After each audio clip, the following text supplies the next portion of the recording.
It does not matter if it's pouring down rain. People will fish in the pouring down rain on the Oregon coast.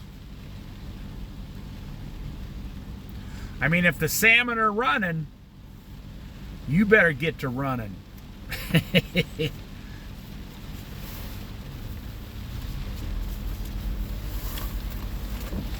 Well, I mean, if you have a $50,000 boat and you're all set up for salmon and you drove like 8 hours to get here and you're going to spend 5 days here,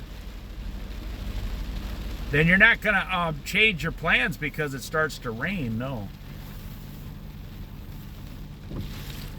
There's probably 75 boats out here right now, seriously. It's not 1 or 2 guys. I mean, there's 75 trucks over here with trailers, so I know that many boats are out there.